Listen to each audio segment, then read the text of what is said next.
Protecting what matters most is the mission that matters most. At Lockheed Martin, we understand what's at stake. Out here, we understand that every piece of the joint domain puzzle has to fit together perfectly, so you can defend our shared values and protect the people who depend on you.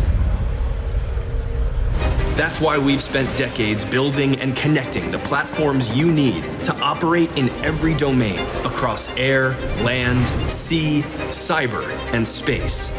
We've created technologies that unite disparate and complex systems so you can sense, make sense, and act, protecting in the same moment you detect.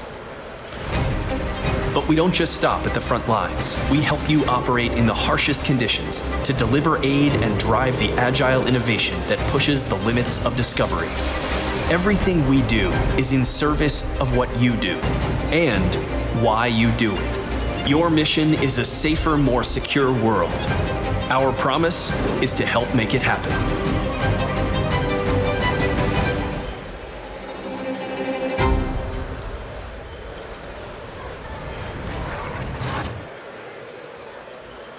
Ladies and gentlemen, please welcome Maria Demery, Vice President and General Manager, Lockheed Martin Space and Special Programs, to introduce our keynote speaker for a moderated conversation with INSA Chair Tish Long.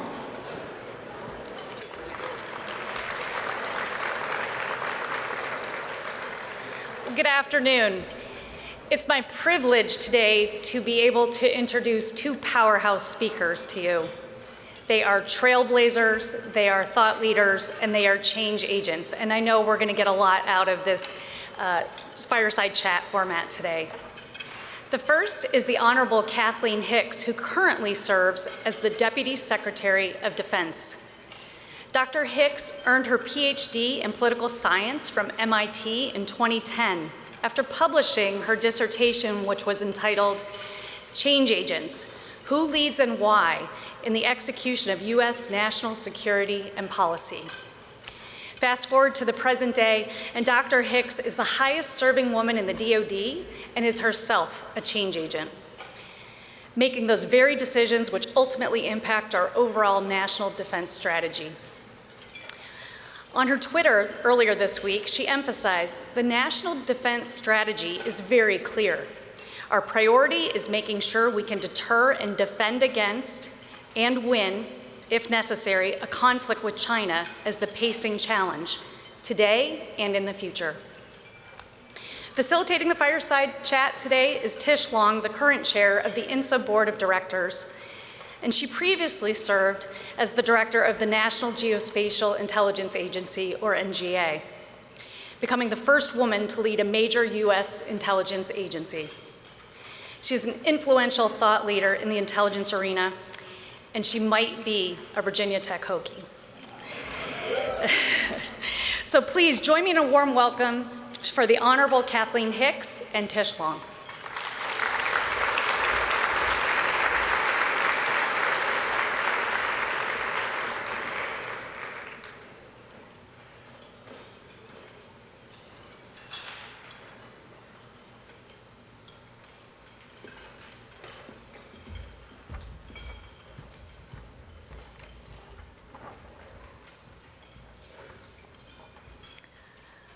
Well, I guess I have to start with go Hokies. Maria, thank you for that. From one Hokie to another. So I have to tell you, we had a great kickoff this morning with the Honorable Christy Abizaid. And then we've just done a couple of breakout sessions. And so I think the audience is warmed up. Terrific. So Deputy Secretary Hicks, I have to say it's wonderful to see you. Same here. And it's really an honor to share the stage with you. I think the last time I saw you, we were sharing a stage at CSIS. So that's actually been a little while. Very true. And so I haven't seen you in person, so a person-to-person congratulations Thank you very much. On your position. And you know, as Deputy Secretary of Defense, you are responsible for a very wide range of issues. I mean, gosh, technology, acquisitions, supply chain security, the workforce, we just heard about the defense strategy, and all of those are really of interest to the audience here. And of course, our audience is the defense industry as well as academia.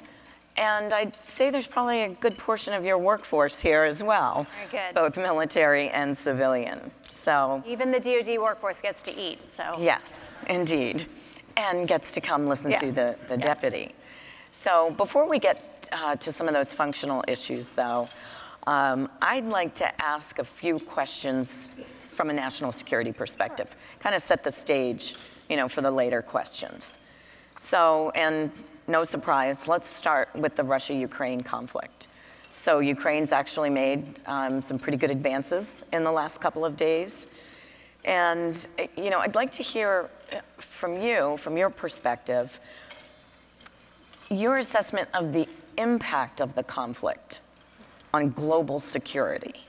And maybe how does that translate to security challenges for this audience, security challenges and opportunities for both the defense and broader national intelligence communities? Sure. Well, first, Tish, it's so nice to be on the stage with you and to see you again and see you doing so well. We've spent parts of our career together over the years. We won't say how many, but it's really wonderful to share the stage with you.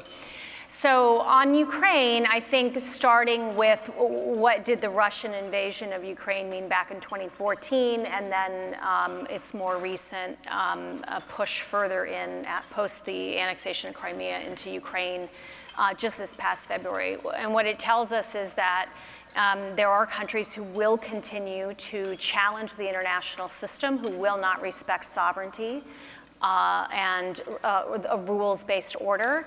And for countries, democracies like the United States and other nations like us, we need to take notice of that and not take for granted what we want to achieve for our citizens, that it will be uncontested. And the Ukrainians are standing up to that threat, obviously most directly, putting their lives on the line to make clear that they want to protect their country.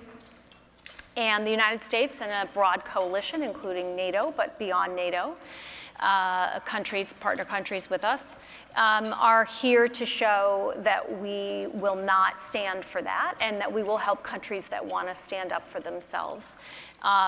So that's the first thing I think is a big takeaway, which is we need to be attentive to that. Security will require some investment from us. It will require us to enforce rules that we believe in if we're going to protect our citizens. I think the next thing Ukraine shows is really the power of that community and intelligence. Just to cut straight to this community, intelligence is a place where you've seen that very much come to the forefront. President Biden was the primary early advocate for sharing and declassifying, downgrading information to share with other countries, to include the Ukrainians, with our NATO allies. We tried to work in advance to talk to the Russians and say, we see what you're doing, these are challenges. And all of that effort, I think, has made substantial gains in terms of building trust with other countries, in terms of making sure we had better indications and warning and had some preparation, saved some lives, quite frankly. And the continuation of that effort and the sharing of intelligence really demonstrates itself as a way to build on the community of interest and grow it, both for operational and tactical purposes, but really for strategic purposes. And it demonstrates that the realm of information warfare is a substantial domain of international engagement and certainly of conflict. And we need to make sure we can outpace challengers like Russia, China, obviously, Iran, and others who are in this space with truth and with a broad community of interest. Well, I have to say, sitting on the outside now and seeing that happen, at first, and I think, I can say for many in the audience, there was a bit of surprise at how much was shared, how much, was actually put out there. And then also the realization that it's a new world and that's exactly what needed to occur. And so I think that's probably a new tool in the toolbox that, quite frankly, I hope we continue to use. Yes, So. I completely agree. And if you're going to switch to the Indo-Pacific, as I suspect you are, there's a lot of lessons there. Well, indeed, a lot of lessons there, and that is a good segue, because I actually was going to ask about what does it mean for Europe and the Transatlantic Alliance, but you really touched on that already. So let's do swap or switch to China and perhaps lessons learned. You have actually said China is our pacing challenge. So as you talk about lessons learned, I mean, how do you see this impacting, or where do you see the U.S.-China relationship going? Yes, so in the lens of Ukraine, there are many aspects, of course, to the U.S. approach to the Indo-Pacific, but just sticking with the lens of Ukraine, I think we are all still learning lessons. Certainly the Chinese are, the Taiwans are, the Russians, the U.S., NATO, et cetera. So no conclusion to that storyline. But what I think all parties could agree they should be learning is, as I said before, that when there's a committed community of interest that is freedom-seeking and looks to protect the rules-based international order, that's a real challenge to autocrats. And they need to contend with that. And there are battlefield elements of that. Obviously, we at the Department of Defense are very focused on how to ensure that we have the capabilities, both, of course, to deter conflict. We don't seek conflict, to deter it, ensure stability. But part of deterring successfully is having the war-winning, combat-credible capability to fight and win. So that's what we do primarily at DoD. But we also contribute across a broader range of deterrence tool sets. And we at DoD talk about this as integrated deterrence. So we're working across multiple domains of warfare: air, land, sea, space, cyber. We are thinking dimensionally in terms of a pre-conflict through conflict, which is a very fluid. We used to think of this in a very time-phased way. We understand it, of course, to be much more dynamic than that today. And then at the interagency and international level, we think about how all the toolkits come together. And this, again, is where information warfare, intelligence sharing as a way to develop strategic, operational, and tactical advantage comes very much into play. And then, of course, economic tools also are very important. The last thing I think I will say through the lens of Ukraine for any potential challenges that the United States may face with China is, again, the indications and warning. And this is where the intelligence community, including the DoD elements of the intelligence community, because our partnership, of course, is an institutional one. We have the 4 DoD intelligence agencies, and it's also a very personal one. We work very closely across DoD and the IC in a day-to-day way, certainly at the senior leadership level, but then all the way through. But that connectivity to create strong indications and warning, that really helps pull back from conflict wherever possible, de-escalate conflict where we believe that appropriate, and of course be prepared to succeed in conflict if we need to. So taking a step beyond the indications and warning, and just the threat in general, how is the intelligence community doing in helping us to stay ahead of the threat? And is it in such a way that we really do have, as you just referred to it, that integrated deterrence?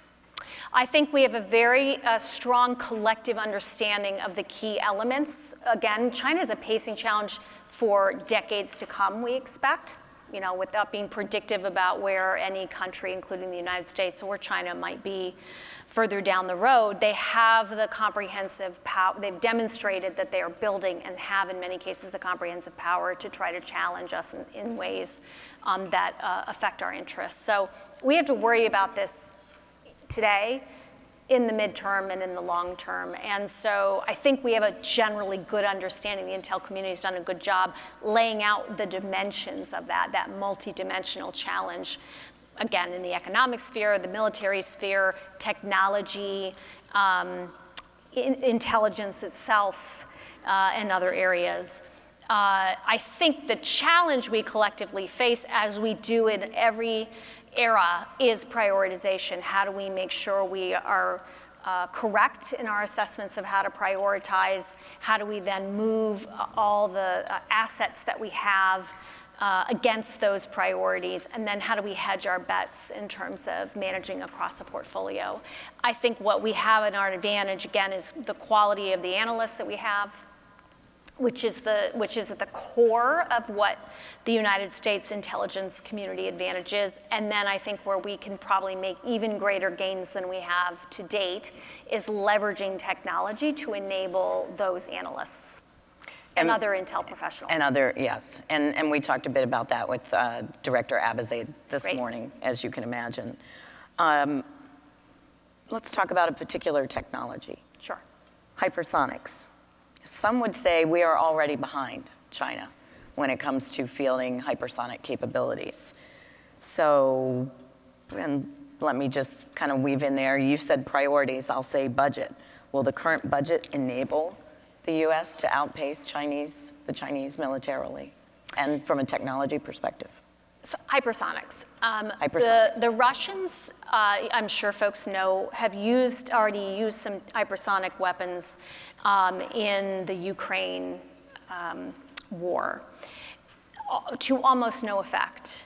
I start there because I think we have a tendency to go to an arms race mentality. We see the use of something like hypersonics, and we think if they've got 5 hypersonics, units of hypersonic, whatever you want to think of it as, we must have 6. That is not how we look at this challenge set. What I will say to you is that we do have a strong understanding of how the United States believes it should employ hypersonics within a broader portfolio of capabilities. And we are going after that. I am impressed with the progress we have made in the last few years. There is no question that the United States made, I think, a largely conscious choice to, right or wrong, to invest in other areas than hypersonics in the decade prior. So that's just a different portfolio mix. We have areas we did invest in that are asymmetries for us that the Russians and the Chinese have to worry about. So that's how I would think about hypersonics. Dollars. We have increased in the 23 President's Defense budget that we are seeking on the Hill substantially over the 22. We obviously have on Capitol Hill right now, they're debating out what that top line will be. It's looking like it is likely going to be even higher than what we have requested. So we are, for those of us who lived through sequestration, we are in the unusual place of being in an uptick era in defense spending. That does not remove pressure. That creates a different kind of pressure, which is to make sure we are investing in the right areas and prioritizing effectively. And that is where having strong strategy, having strong fiscal discipline, being good at communicating strategy, and being able to explain, for example, on Capitol Hill, why we have made the investment decisions we have makes such a difference. And that's the campaign, if you will, since we've released the budget that we've been on, trying to explain at a classified level, for example, where needed, why we've made the choices we've made, and understanding that in some areas we want to increase the buying power to go after, where there are buying power challenges, to go after the same program that we're interested in. But I am confident that we are investing in the right areas, and we are looking at the right areas to buy down risk, both in the 23 budget and then as we are now preparing for the 24 budget. So can you say a little bit more about, what I've always viewed as the classic tension, and that's readiness, versus Sure. versus acquisition platforms, manpower, versus, how are you thinking about that, balancing those two? When you talk about priorities, it's often within those two stovepipes, and you really have to balance the two of those. Yeah, and strong force planning makes a big difference here. Having a good sense of force design, say 20, 30 years out, and then how you bridge the gap from the force you have today to that force of the future, and doing it in a way that tries to manage risk across timeframes. That's what's really, I think, unique about the strategy that we have in the National Defense Strategy now.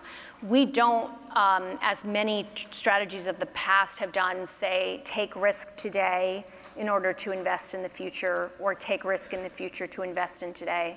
What we really have stressed is focus on China throughout that time frame. And as I said before, there's a China challenge that's today in 2027.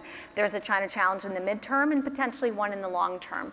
There are different requirements there. There are also different possibilities there for the US. It's not all about being reactive. It's about taking advantage of our asymmetries, and there are a lot that we bring. And so we prioritize that, and that means we are trading off, for example, manpower and modernization in some areas that are not keyed to that pacing challenge. We, of course, don't look exclusively at China. That's not what I'm saying. We look at, for example, Russia. We look at counterterrorism, counter-violent extremists, other types of challenges that come forward. But we really have prioritized that China challenge set and taken some risk in both the personnel and strength, force structure, and modernization priorities that are for a less concerning competitor. Yeah. So I guess that gets to prevail in one, deter in a second. Correct. To that. So you addressed this a little bit, but I want to ask you about this specifically, and that is inflation. So NDIA just released a paper entitled How Inflation Hurts America's National Defense. And I think you've been on record before saying that the current budget under consideration included, I think, a 2.2% rate of inflation. It's clearly much higher. Yep. August inflation reports were not what everyone was either hoping for or anticipating. So how are you thinking about that, right now today? Sure, absolutely. As we have said since we put the budget out, we want to make sure we're working with Congress, that we have a good sense of where we anticipate inflation going. Because remember, we're talking about a budget that would begin October 1 and would continue. So we're trying to project ahead a full year. And inflation. And if you can do that. Yes, which is true every year. It's just we're in a particularly volatile year. Yes. But we definitely want to work with Congress to make sure that we're taking account of, and that's why I use the term buying power. Yes, it's inflation. It's not to dodge that it's inflation, but it's about how do we get that combat credible force that we believe we need to meet the strategy, and what does it take to get there? And inflation affects different parts of the budget differently. So in some areas, fuel, it's very reactive to that. Foodstuffs, you could imagine, other sort of supply issues. In some other areas, we haven't seen as much movement, but we might, and we want to be prepared for that. So that means both working with Congress now in the development of that 23 budget they're going to pass. As we look ahead to 24, we're going to have the same issue that we do every year, which is we're going to have to find a number to pick that we think we can project ahead to what that 24 will be, what 24 inflation will be. And we will have to tell Congress, as I have indicated to them repeatedly, if we think we need more, we may come back to you on reprogramming. Last thing I would say, the biggest inflation buster that we have is on-time appropriations. The 23 budget, if it were passed on October 1, would deliver substantially more money than the 22 budget that they did not pass until March. If we could get that 23 budget, that would be the first best step, on time that is, to inflation, beating inflation. And again, we could work with Congress from there on additions beyond that. So I will be optimistic here and say I look forward to working with Congress, as I know the Secretary does and the administration does, to get that on-time appropriation before the end of the month. Well, unfortunately, I don't think that's going to happen this year. I can say that since I'm no longer in the executive branch. So Yeah. I wish 12 you, out of 13 years. Yes, Yep. I know. So not so much inflation, but something that certainly impacts is supply chain. Yeah. And just the Yeah. availability of things. But of course, the department has to think about supply chain in multiple dimensions. And one, of course, is supply chain security. So, no surprise that I'm going to ask you this. We've recently learned that the F-35 had a potential supply chain issue. So a couple of folks were talking. One of the sessions right before this dealt with China. And a couple of us were talking afterwards, just posing a theoretical. We talk about cyber from a zero trust perspective, zero trust framework. Should we be thinking about the supply chain like that? In general, the answer is yes. What constitutes the supply chain for the Department of Defense can mean many things. It can mean toilet paper to water bottles to an F-35. So in general, the answer is we should be thinking that way. We should assume that there are going to be challenges to our supply chain. By the way, those could be, of course, nation state or actor-based. They could also be a fragility, a lack of suppliers in key areas, an inability to illuminate that and see it in time to fix it. So there is kind of an all hazards, if you will, approach to how we should think about the security and resiliency of our supply chain. But it is time for not just the US government, but for our primes and second tier, et cetera, to have a really strong understanding of what is in that supply chain, how it is touched, how resilient it is. And that is a focus area that we have. I think collectively as a country, people have recognized through COVID the challenges to the supply chain and that fragility. If you layer onto it for the Defense Department and other key sectors, the idea that you'll have countries like China who might seek to exploit that supply chain, that's a big problem. I'll just add that the CHIPS Act, this was a big piece, CHIPS and Science Act, this is a big piece of why the Department of Defense was so vocal in trying to make sure that we have an onshore lab to fab approach on microprocessing. It is for this reason. We need to be able to secure our microelectronics in order to put forward the kind of high quality advanced military that we expect in the future. We will now have, we're in a much better position now with the passage of CHIPS plus Science to get us there. Did you have my questions? I did not have your questions, I promise. Okay, that one's done. I guess it's pretty easy to know what I was going to ask you about. Let's turn to space. Sure. So the Vice President just announced the U.S. moratorium on kinetic energy ASAT, anti-satellite testing. And she argued as activity in space grows, the U.S. must establish international rules and norms, with the U.S. serving as a global role model for the safe use of space. Hard to argue with. Okay, not everyone is going to follow that. And certainly that's something that we have war-gamed, we have thought about, when it comes to any type of future conflict. I mean, space is so very important and intrinsic to the way the department fights. So how are you thinking about protecting our space advantage? And should that protection be extended to commercial satellite providers? I just got back from the Worldwide Space Satellite Conference, and sure. It's a big topic of discussion, sure. Particularly as commercial space capabilities are really integrated into what the department and the intelligence community depends on. Sure, so there's a lot in that question. Let me try to make sure I hit the major pieces of it. The first is that the Vice President she has announced before and has just restated really this norm that the United States, we believe we are able to produce the capabilities we need, and to affirm a test ban on the direct ascent ASAT. As we do in many areas of whatever you want to call it, warfare, international interaction, we believe a norms-based approach is appropriate. We, the United States, believe we have advantages that allow us to continue to assure ourselves of our military capability and to demonstrate the rules of the road. We also don't, as the Russians have just done, bomb people's apartment buildings. You pick many other examples. We generally speaking, of course, don't use cluster munitions. There are other approaches you can think of.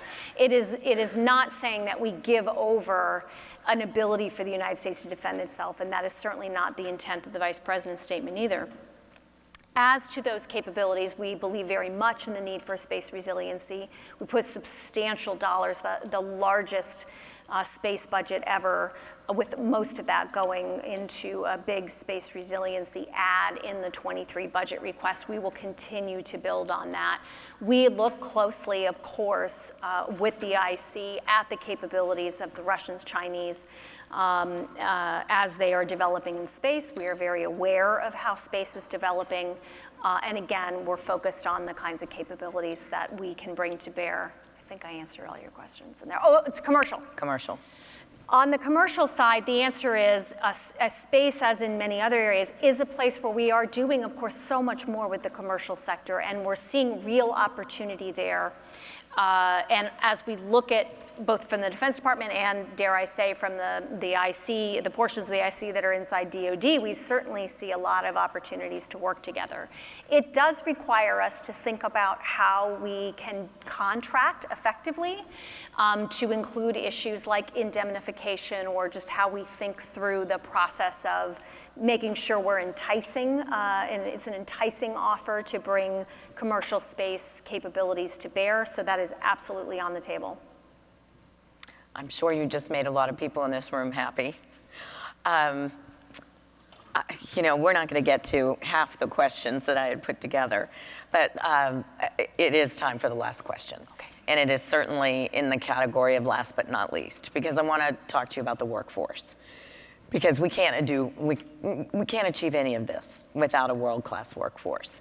And you have often talked about that. You've talked about the need for the department to attract top talent, particularly in STEM fields, as well as the need to further diversify. How's it going? We are in a very tough labor market. The whole U.S. economy is having a tough labor market. I think everybody here probably is very well aware of that. And that affects us at DoD.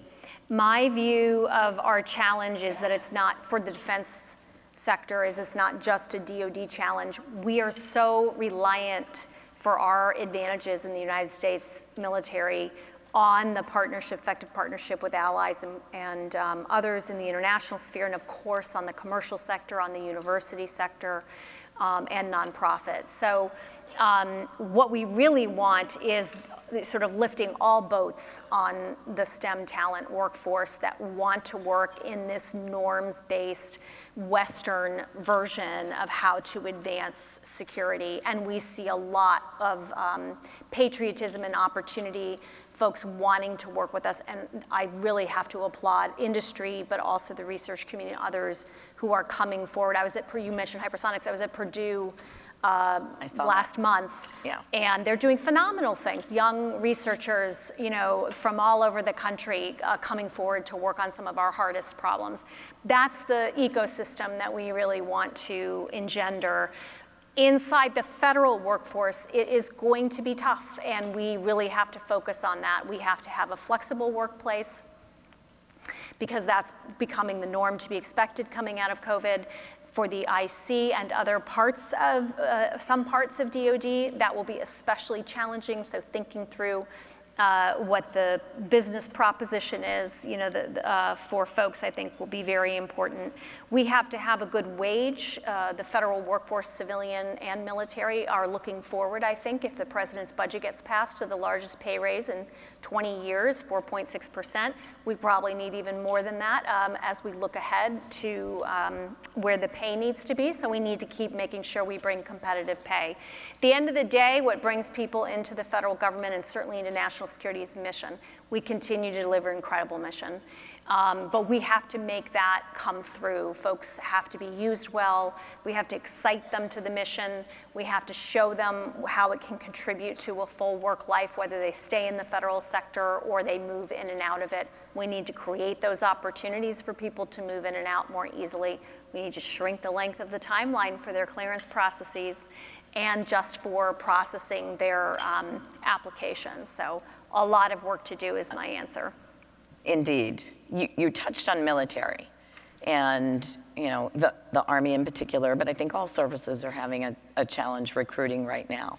Can you say a few words about Gen Z, bringing them in, and in fact, some of the skills challenges as well when it comes to the military. I mean, in some areas, they may not even be qualified.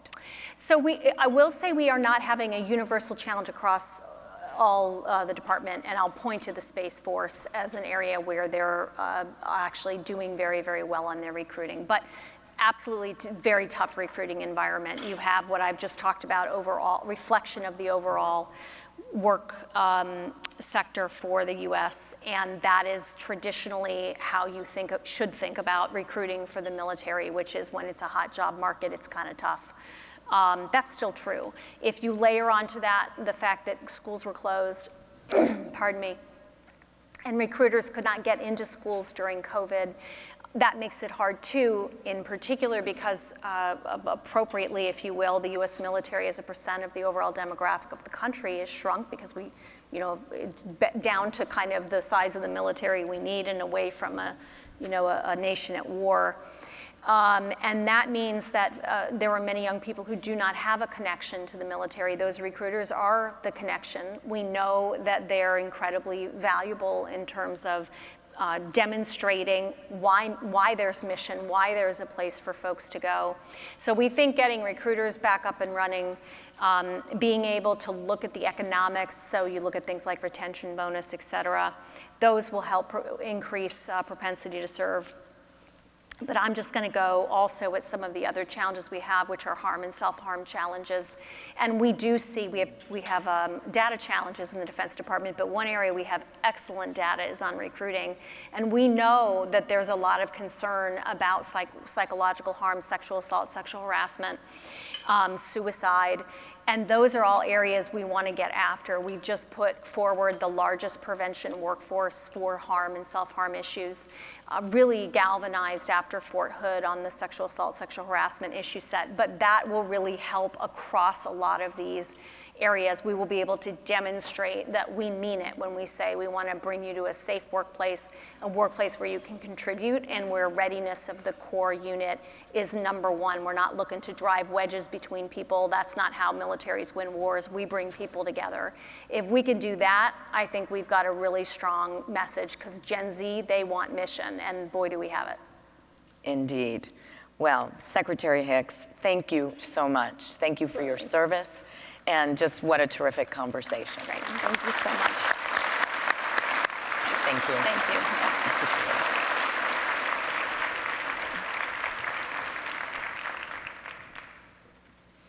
Before we break, and I think there's still the actual meal to have, I'd like to encourage attendees to stop by Harbor Social at the conclusion of tonight's reception for a pop-up happy hour.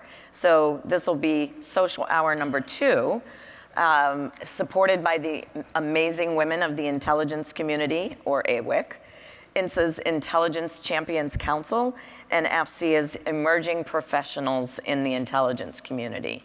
It's a terrific opportunity for you to learn more about each of those 3 organizations and how you can get involved. So once we finish here, we'll take a break until 2:30, when breakout sessions on commercial space and the IC's use of publicly available data begin. And don't forget to visit our exhibitors. Thank you.